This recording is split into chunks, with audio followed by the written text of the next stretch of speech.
Bon après-midi à tous et à toutes, frères et sœurs en Christ. Soyez bénis au nom puissant du Seigneur Jésus-Christ de Nazareth. C'est votre frère en Christ, le frère Emmanuel, le dernier parmi vous, le plus petit des serviteurs, le prisonnier du Christ.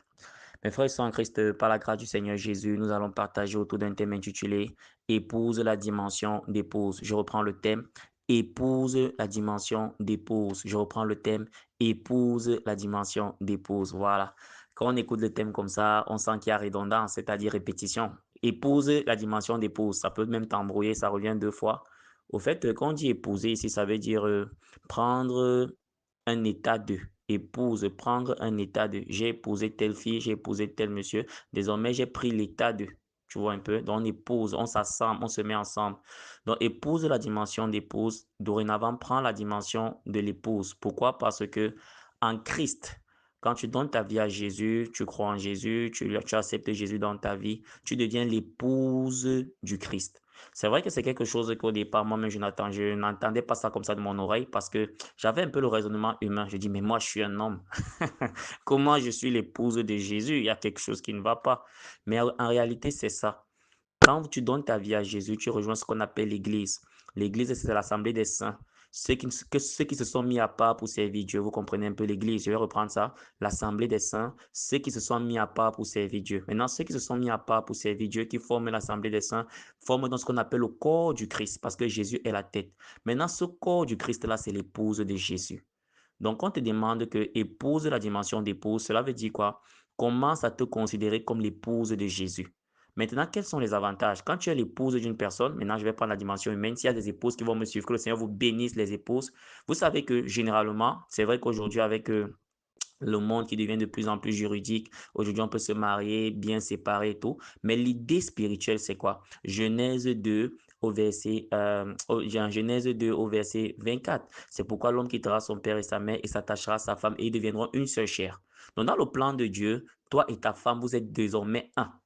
Maintenant, quand tu épouses la dimension d'époux, tu deviens un avec Jésus. Tu deviens un avec Dieu. Maintenant, si tu es un avec Dieu, est-ce que tu vas encore te plaindre? Non. Parce que ce qui est à lui est à toi. Et qu'est-ce que Dieu n'a pas? Dieu a tout, le monde lui appartient. La Bible va dire dans le livre des psaumes, à l'Éternel la terre et ce qu'elle renferme, le monde et ce qu'il habite. Maintenant, si tu fais un avec celui qui a la terre et tout ce qui habite la terre, tu ne vas plus te plaindre que voilà, actuellement, mon compte bancaire est sec, je n'ai pas ceci, je n'ai pas cela. Tu vois un peu? Quand tu demeures dans le je n'ai pas ceci, je n'ai pas cela, parce que tu demeures dans la dimension du serviteur. Parce que c'est également c'est ça. Quand tu donnes ta vie à Jésus, il y a des dimensions. Donc, tu vois un peu? Il y a la dimension de l'enfant, il y a la dimension du fils. La Bible va donner dans le livre de Galates que tant que tu es bébé, tu ne peux pas hériter des choses du royaume. Tant que tu es au lait, l'enfant, même s'il est propriétaire de tout, il ne peut pas tout avoir. Il ne peut pas parce qu'il n'est pas conscient. Tu vois un peu? Et la dimension d'enfant, par exemple, tu seras peut-être malade, tu vas commencer à te plaindre parce que tu ne sais pas que en toi, tu as le pouvoir de guérison. Tu as le pouvoir de guérison en Jésus-Christ. Maintenant, le Fils est déjà héritier. Quand tu vas prendre la dimension de Fils, tu vas devenir héritier. Tu auras maintenant la maturité pour prier sur les malades. Tu auras la maturité pour renverser les montagnes dans ta vie. Tu auras la mentalité pour dire des paroles, la maturité pour dire les paroles de foi. Je vous en prie. Ça, c'est la dimension de Fils. Maintenant, il y a la dimension du serviteur. Ça, c'est le disciple. Le disciple, c'est un élève discipliné assis au pied d'un maître pour faire exactement l'enseignement qu'il reçoit. Je reprends ça, ça peut être long. Disciple, élève discipliné assis au pied d'un maître pour faire exactement l'enseignement qu'il reçoit. Là, maintenant, le disciple est un serviteur. C'est-à-dire, tu sais le maître.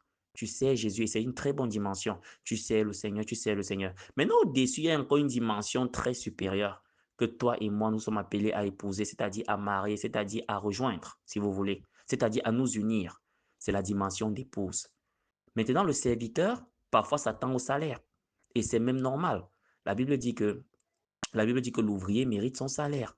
Je pense que c'est dans le livre de 1 Timothée. L'ouvrier mérite son salaire. C'est tout à fait normal. Là, tu vas travailler pour Dieu. Tu vas dire, Seigneur, depuis que je travaille pour toi, le ministère n'avance pas. J'ai prié, je fais comme ça, je partage ta parole, mais je suis toujours au même niveau. Là, c'est la dimension du serviteur. Evet en hébreu. Evet qui veut dire serviteur. C'est vrai que dans les textes français, on a traduit par esclave. Mais en réalité, c'est evet, le serviteur. Ça, c'est la dimension de l'évêque, le serviteur. Mais maintenant, il y a une dimension encore supérieure, c'est la dimension de l'épouse. Je ne sais pas, dans l'épouse, on voit ce qu'on appelle l'intimité. Tu vois un peu? Il y a l'intimité, il y a quelque chose que vous partagez. Vous qui avez déjà la grâce d'être marié, vous connaissez ces choses mieux que moi. Donc, il y a l'intimité. L'intimité d'abord que tu as avec Dieu. Maintenant, quand tu es intime de quelqu'un, tu as beaucoup d'avantages. Maintenant, en dehors de l'intimité, il y a que ce que cette personne possède est à toi. Parce que vous faites un, je ne suis pas dans la dimension spirituelle, je ne suis pas dans la dimension juridique, la dimension des calculs humains avec des biens séparés, non. Je parle du mariage spirituel. Désormais, tu fais un avec Dieu. Maintenant, quand tu es épouse également de quelqu'un, tu as les droits, tu as des devoirs. Tu vois, et là, maintenant, on voit la sanctification qui est un corollaire. Quand on dit le corollaire ici, c'est-à-dire une conséquence évidente. Tu vas savoir que j'ai mon mari Jésus. Je ne dois pas faire ceci, je ne dois pas faire ceci pour ne pas irriter mon mari. Donc, c'est une dimension facile. Quand tu comprends que je suis l'épouse de Jésus, je suis l'épouse de Dieu, il y a beaucoup de choses qui vont s'améliorer. Par exemple, les plaintes vont quitter parce que tu vas comprendre que, OK, je suis marié à quelqu'un qui a tout. Tu ne vas pas aller féticher, tu ne vas pas aller entrer dans des organisations ésotériques pour avoir je ne sais pas quoi, parce que ton époux a déjà cela. Maintenant, la vie de sanctification, tu vas arrêter de lutter contre toi-même. Tu vas arrêter de lutter avec toi-même. Tu vas maintenant t'accrocher sur celui qui peut t'aider. Pourquoi? Parce que quand l'épouse est en difficulté, elle s'accroche sur l'épaule de son mari. Maintenant, tu vas faire attention à ce que tu fais. Tu ne feras plus n'importe quoi parce que tu sais qu'il y a déjà quelqu'un dans ta vie.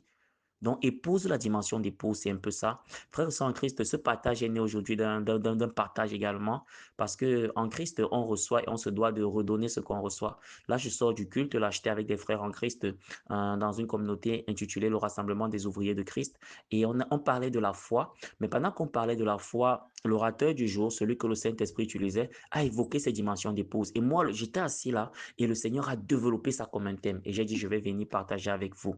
Vous comprenez un peu? Donc, épouse la dimension d'épouse, c'est très important. Deviens l'épouse de Jésus, homme comme femme. Quand tu es l'épouse de Jésus, ce qu'il a est à toi. Quand tu es l'épouse de Jésus, tu peux prendre les décisions en son nom.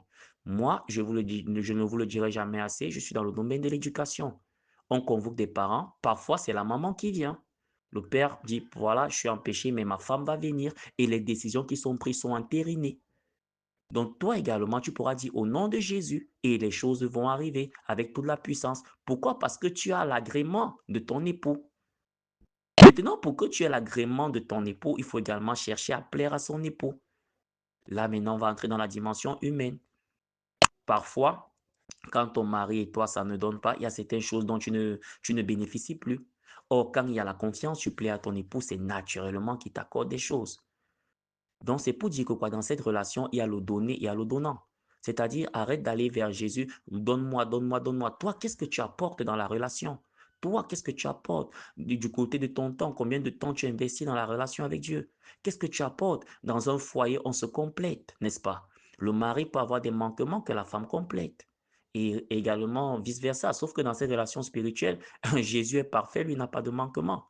Et nous ne sommes pas là pour compléter Jésus, mais nous devons également apporter à Jésus. Tu apportes quoi dans le domaine de l'évangile? Tu apportes quoi dans le domaine de tes dons? Tu apportes quoi dans le domaine de l'entraide? Qu'est-ce que tu apportes pour faire évoluer le corps du Christ? Qu'est-ce que tu apportes pour faire évoluer l'évangile? Qu'est-ce que tu apportes pour faire grandir le royaume de Dieu? Épouse la dimension d'épouse. Donc, à partir d'aujourd'hui, commence à te considérer comme l'épouse de Jésus. Maintenant, tu vas cesser de te plaindre sur le plan physique. J'ai 35 ans, j'ai 40 ans, je suis toujours célibataire. Vraiment, tu tombes dans la dépression. Non. Tu vas dire, si je suis l'épouse de Jésus, ça veut dire que Jésus prend soin de mes problèmes. Oui. Et si ce Jésus peut tout, est-ce qu'il va laisser son épouse comme ça? Non. Jésus va pouvoir. Peut-être ce n'est pas encore le temps. Jésus, je te confie ce problème. Tu es d'abord mon premier époux avant les époux terrestres. Jésus ne peut pas me laisser parce que je suis son épouse. Vous voyez un peu? C'est un peu comme par exemple une femme là qui a un mari un multimillionnaire. Est-ce qu'elle va se plaindre parce qu'elle n'a pas son compte en banque personnel? Non. Elle sait qu'elle demande ceci, son mari va pouvoir. C'est la même chose. Donc, dans la dimension d'épouse, tu vas devenir un homme de foi, une femme de foi. Parce que tu sais que tu es avec quelqu'un, tu es engagé avec une personne. Tu sais que tu es une personne avec une personne. Tu sais que tu es vidéa dans l'intimité d'une personne. Tu auras ce qu'on appelle même le réma. Le réma ici, c'est la parole inspirée de Dieu. Vous voyez, il y a la Bible qui est la lettre, la parole écrite. Maintenant, il y a le réma. Ça ne veut pas dire qu'il y a deux paroles. En passant, Dieu ne va jamais te dire quelque chose qui va à l'encontre de sa parole écrite. Non. Maintenant, il y a des paroles inspirées. C'est-à-dire, il y a par exemple, tu m'écoutes, tu es dans un tournant de ta vie où tu as besoin d'une direction. Tu ne vas pas forcément trouver cette direction dans la Bible. La Bible va te relater des histoires. La Bible va te donner des instructions qui peuvent t'orienter. Mais parfois, tu as besoin de mots clairs.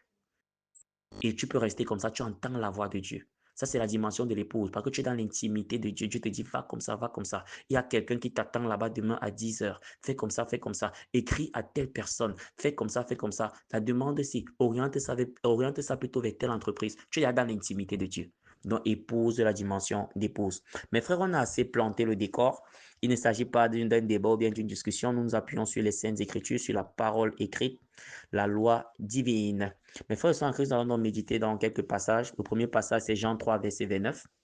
J'espère que tu es en train de noter. Jean 3, verset 29. Jean 3, verset 29. Le deuxième passage, c'est le passage de Éphésiens 5, verset 22 au verset 25. Éphésiens 5, verset 22 au verset 25. Le troisième passage, c'est le passage de 1 Corinthiens 7, verset 3. 1 Corinthiens 7, verset 3. 1 Corinthiens 7, verset 3. Et le quatrième passage, c'est le passage d'Apocalypse 21, verset 9. Apocalypse 21, verset 9. Et le dernier passage, c'est le passage d'Apocalypse 21, verset 27. Apocalypse 21, verset 27. Mon frère, ma soeur, en Christ, si tu as noté ces passages, nous commençons la lecture au nom de Jésus. Nous allons donc d'abord commencer par le passage de Jean 3. Jean 3 au verset 29. Jean 3 au verset 29. Si nous sommes prêts, nous lisons au nom de Jésus. Celui à qui appartient l'épouse, c'est l'époux. Voilà, je veux qu'on s'arrête là. Celui à qui appartient l'épouse, c'est l'époux. C'est-à-dire qu'on dit épouse, la dimension d'épouse. Quand tu deviens l'épouse de Jésus, mon frère, ma soeur, tu appartiens désormais à qui? À ton époux qui est Jésus, à ton époux qui est Dieu, parce que nous sommes les croyants chrétiens et chez nous, nous croyons que Jésus-Christ est Dieu. Je ne sais pas si vous comprenez un peu. Donc chez nous, nous croyons que Jésus-Christ est Dieu. Vous comprenez un peu? Donc tu appartiens désormais à cette dimension-là. Je ne sais pas si vous me comprenez un peu. Maintenant, la Bible va donc te dire dans le passage de Jean 3 au verset 29, celui à qui appartient l'épouse, c'est l'époux. Maintenant, si tu appartiens à un époux, cet époux-là a la responsabilité de veiller sur toi. Il a la responsabilité de prendre soin de toi. Il a la responsabilité d'honorer tes besoins, de satisfaire à tes besoins. Donc, épouse la dimension d'épouse. Celui à qui appartient l'épouse, c'est l'époux. Peu importe ce que tu traverses, mon frère, ma soeur. Nous vivons dans un monde marqué par la dépression. Peu importe l'ombre de la vallée, de l'ombre de la mort. Peu importe, je ne sais pas. Tu m'écoutes là, tu es sur un lit d'hôpital. Rappelle-toi que tu as un époux qui s'appelle Jésus. Jésus pourvoira à ta santé. Tu appartiens à Jésus. Tu ne dépends pas d'un homme. Peut-être tu as perdu ton emploi. Il y a quelqu'un qui est là pour veiller sur toi. Il s'appelle Jésus. Jean 3, verset 29, celui à qui appartient l'épouse, c'est l'époux. Tu dis, Seigneur, tu es mon époux, je t'appartiens, prends soin de moi. Épouse la dimension d'épouse. Mes frères et sœurs en Christ, nous allons maintenant passer au passage d'Éphésiens 5, verset 22 au verset 25. Éphésiens 5, verset 22 au verset 25, c'est un passage vraiment profond. Il est profond parce qu'il nous montre encore plus ces dimensions d'épouse. Femmes, soyez soumises, je suis au niveau du verset 22, Éphésiens 5, verset 22, verset 25. Je commence avec le verset 22. Femmes, soyez soumises à vos maris comme au Seigneur, comme au Seigneur, comme. On prend ici un élément de parallélisme, un élément de comparaison. Femmes, soyez soumises à vos maris comme au Seigneur. Ici, on voit la réalité du mariage. On voit l'homme et la femme. Je ne dirai jamais assez. Dans le plan de Dieu, le mariage, c'est l'homme et la femme. Femmes, soyez soumises à vos maris comme au Seigneur. Cela signifie quoi? Épouse la dimension d'épouse. Quand tu prends la dimension d'épouse de Jésus, je suis l'épouse de Jésus, je suis l'épouse de Dieu, tu dois soumission à ce Dieu parce qu'il est ton époux. Se soumettre à Dieu, donc c'est quoi? C'est se soumettre à sa parole. Il y aura sûrement des choses qui ne vont pas aller avec ta volonté. Moi-même, le frère Emmanuel, il y a beaucoup de choses que j'ai lues dans la parole qui n'allaient pas avec ma volonté. Moi, j'ai souvent été un grand menteur, hein? Grand menteur devant. Oui, grand menteur, parfois même impudique dans le sens des caresses, caresser les corps des femmes, je l'ai fait tellement. Mais quand je viens donc lire cela, je lis que la parole de Dieu me dit, si tu mens, tu es fils du diable. Alors je dois me soumettre, je dois arrêter de mentir. Je lis que la parole de Dieu me dit, si tu continues à tripoter des femmes et tout qui ne sont pas tes épouses, tu es impudique. Et ça sera l'enfer. J'arrête. Donc tu dois te soumettre. Donc dans la dimension d'épouse, tu te soumets à Dieu. Parfois même l'épouse ne fait plus sa volonté. Vous voyez un peu? Nous sommes ici en Afrique, voilà. Je ne vais pas prendre la dimension occidentale. En Occident, c'est autre chose. En Afrique, nos mamans, parfois, avaient des compétences. Mais il est arrivé que le papa dise, non, moi je veux que tu t'occupes de mes enfants, je vais prendre soin de toute la maison. Et beaucoup de nos mamans ont, ont sur leur carte d'identité ménagère. pas peut-être par défaut d'être allées à l'école et tout, mais elles se sont soumises à la volonté de leur époux. Et ces foyers ont souvent fonctionné, souvent, le plus souvent. Vous voyez un peu? C'est à peu près ça, tu vois un peu? Voilà, je ne suis pas dans les logiques féministes pour te dire que voilà, l'homme est dictateur. Non, je suis en train de prendre une image spirituelle pour te faire comprendre une réalité. Dans cette relation-là, tu dois te soumettre. Dans la dimension d'époux, tu te soumets. Jésus nous a montré le modèle lui-même. Il a dit que ce ne soit point ma volonté, mais ta volonté, Père. Ça, c'est la dimension de Jésus, la dimension du Fils. Vous voyez un peu? Donc, tu dois te soumettre. Je vais partager avec vous ce témoignage-là.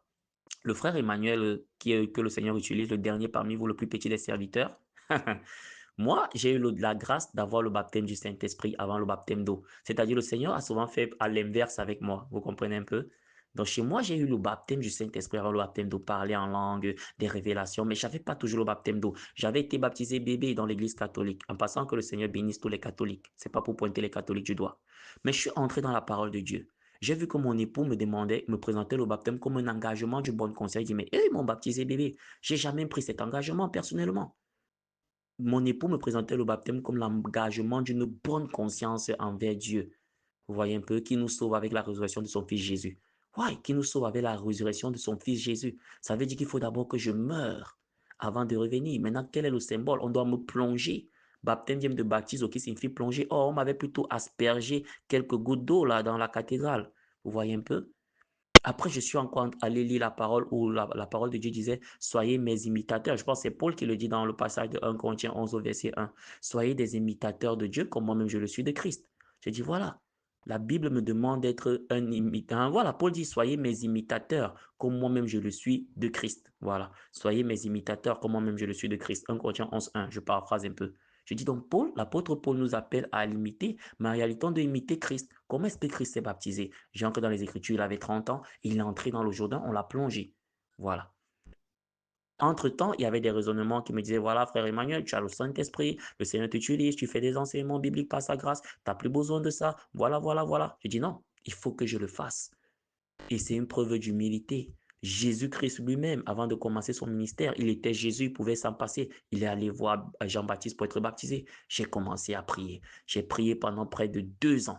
Seigneur, envoie dans ma vie quelqu'un qui va me conduire dans les eaux du baptême, place des serviteurs de Dieu. Et j'avais déjà ces dons, si je partageais la parole de Dieu comme je le fais actuellement, mais je priais chaque jour. Papa, envoie-moi mon Ananias. Tu avais envoyé Ananias pour baptiser Paul et pour enlever les écailles dans sa vie. Papa, place mon Ananias, place mon Ananias. Jusqu'au jour où j'ai fait ce baptême, 24 janvier 2026. Je suis allé, le Seigneur m'a orienté vers une communauté et je suis allé me faire baptiser humblement. Vous voyez un peu? Donc, je prenais cet exemple-là pour vous dire que ça, c'est la dimension d'épouse. Dans la dimension d'épouse, tu te soumets.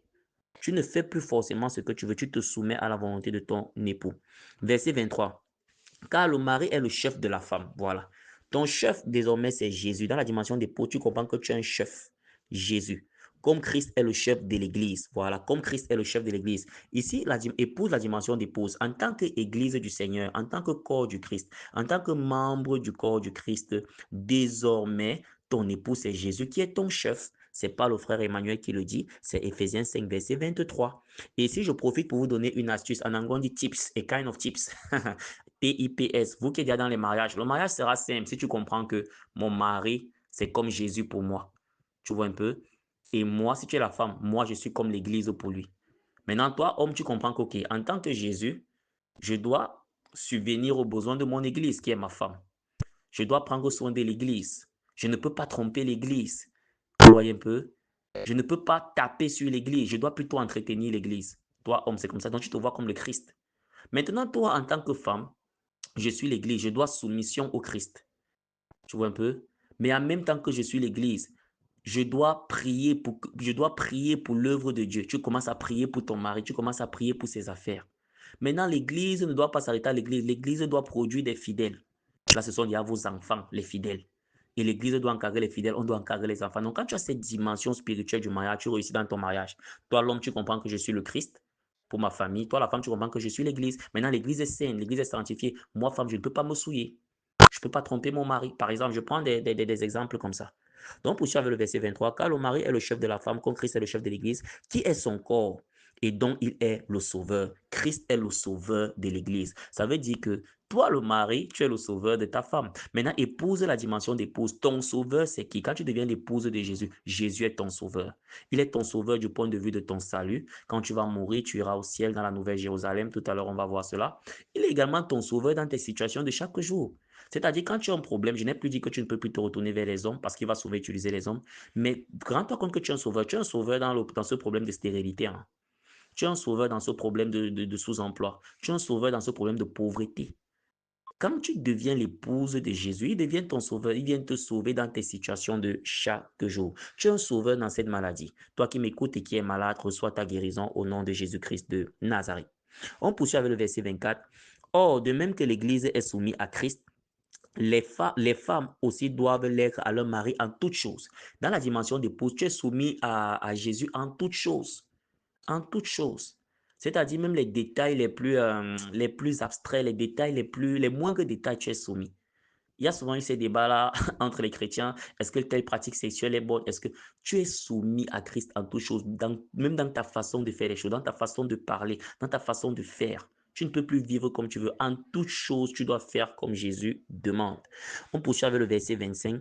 Marie, maintenant prends maintenant le mari. Là, maintenant, dans la dimension d'épouse, qu'est-ce que Jésus? Parce que Jésus également a des obligations envers toi. Quand tu prends cette dimension-là à travers ton engagement par les eaux du baptême, ton engagement par ton acceptation de Jésus dans ton cœur.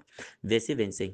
Marie, aimez vos femmes comme Christ a aimé l'Église et s'est livré lui-même pour elle.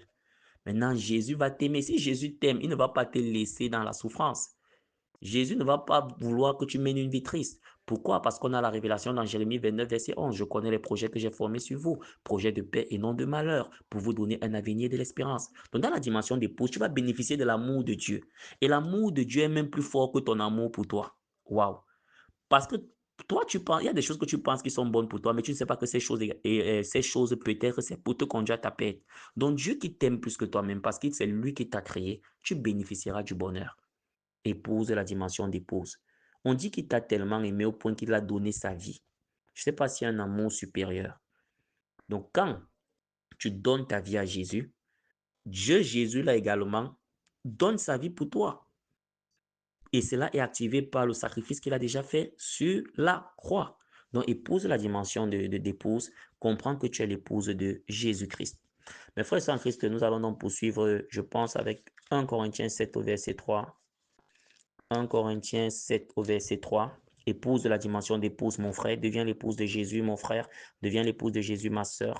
1 Corinthiens 7 au verset 3.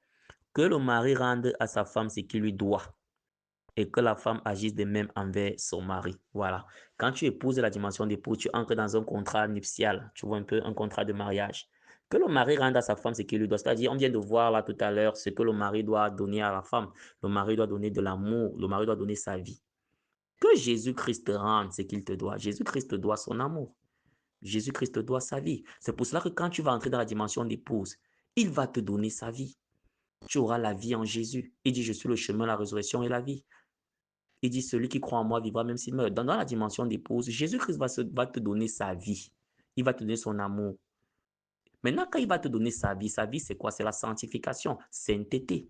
Sa vie, c'est quoi? C'est la puissance. Sa vie, c'est quoi? C'est le bonheur. Sa vie, c'est quoi? C'est la foi, la grâce. Tu vas bénéficier de ces choses. Que le mari rende à sa femme ce qu'il lui doit. Et que la femme agisse de même envers son mari. Maintenant, dans la dimension d'épouse, tu n'es pas seulement là pour attendre. Tu n'es pas seulement là pour demander à Dieu. Toi également, tu dois rendre à l'époux ce que tu lui dois. Qu'est-ce que tu dois à Jésus dans cette dimension? Tu lui dois soumission, tu lui dois obéissance. Il te demande juste de marcher dans l'obéissance, de marcher dans la foi, dans la soumission. Tu lui dois foi. C'est-à-dire quoi? Tu dois savoir que même si je ne mange pas, j'ai quelqu'un qui prend soin de moi. J'ai quelqu'un qui se bat pour nous. Tu vois un peu? Donc, c'est la dimension d'épouse. Que le mari rende à la femme ce qu'il lui doit et que la femme rende au mari ce qu'elle lui doit également. Et que la femme agisse de même envers son mari. Donc, toi également, tu dois obéissance. Toi également, tu dois contribution dans cette relation. Toi également, tu dois encadrement. Parce que dans la dimension de l'épouse, généralement, c'est la mère qui élève, c'est la mère qui éduque parce que c'est elle qui a lavé les enfants. Tu dois donc encadrer l'église de Dieu dans cette relation-là. Encadrer, c'est quoi? Partager l'évangile, annoncer l'évangile, parler de Jésus autour de toi, parler de Dieu autour de toi. C'est la dimension d'épouse. Tu veilles à l'encadrement du foyer. Tu veilles à ce que la parole de Dieu soit propagée.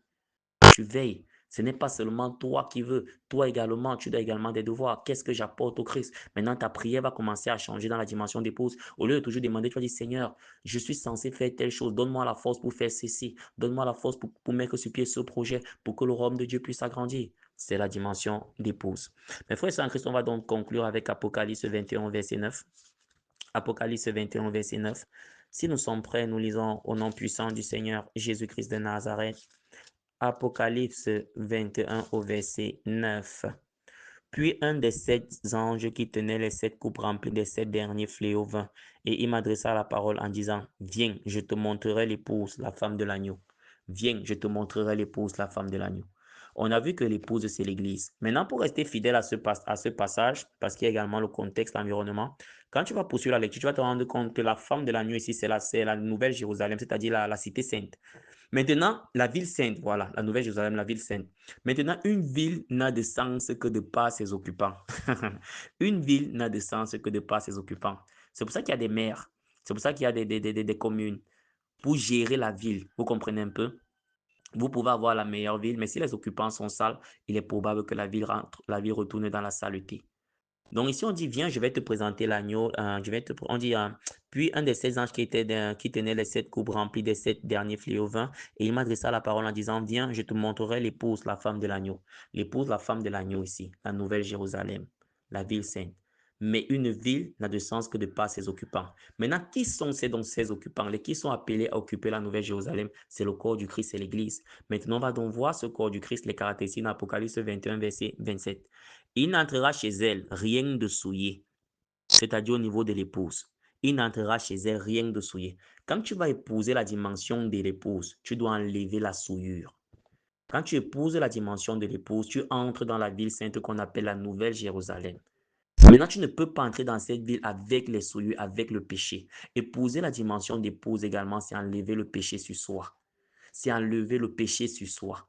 Il n'entrera chez elle rien de souillé, rien d'impur. Tu ne peux pas dire je suis l'épouse de Jésus, tu continues de vivre dans le mensonge, tu continues de vivre dans la fornication, tu continues de vivre avec cette femme sans aller vous présenter, sans légaliser votre relation. Tu continues de vivre dans le péché, dans la haine, dans la colère, dans la jalousie.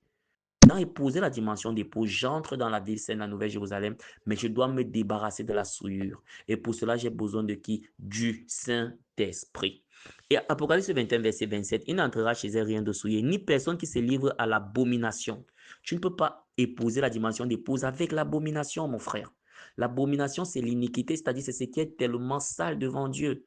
Mes frères et sœurs en Christ, que le Seigneur vous bénisse. Je prie toujours pour tous ces frères qui ont dévié sexuellement. C'est-à-dire, par exemple, tu m'écoutes, tu es peut-être homosexuel, tu es peut-être lesbienne, que le Seigneur te bénisse, Jésus t'aime. Mais tu ne peux pas dire, comme Jésus même, je vais servir Dieu en étant homosexuel, je vais servir Dieu en étant lesbienne. Ce n'est pas la volonté du Seigneur.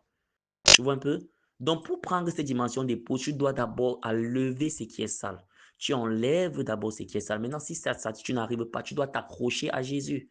Pourquoi? Parce que quand tu te maries à quelqu'un, tu épouses ce qu'il est également. C'est pour cela on dit un divorce pour incompatibilité d'humeur. Tu épouses ses humeurs. Si Jésus t'a dit non, cette chose qui traîne dans ta vie, c'est pas possible, tu dois l'enlever. Donc l'abomination doit te quitter. Tu ne peux pas dire je suis pasteur, mais j'appartiens à tel courant chrétien. Chez nous, on peut coucher avec les animaux. Non, il n'y aura pas d'abomination dans la Nouvelle Jérusalem. On dit qu'il se livre à l'abomination et au mensonge. Le mensonge, voilà. Le mensonge, il faut laisser le mensonge. Donc, dans la dimension d'épouse, ici, on voit la sanctification. Quand tu prends la dimension d'épouse, tu dois te sanctifier. Maintenant, de toi-même, tu ne peux pas te sanctifier parce que tu es faible. Tu dois donc appeler Jésus pour qu'il t'aide. Le mari est là pour aider la femme. Le mari subvient aux besoins de sa femme. Le mari couvre, il comble les faiblesses de sa femme. C'est la même chose dans cette relation.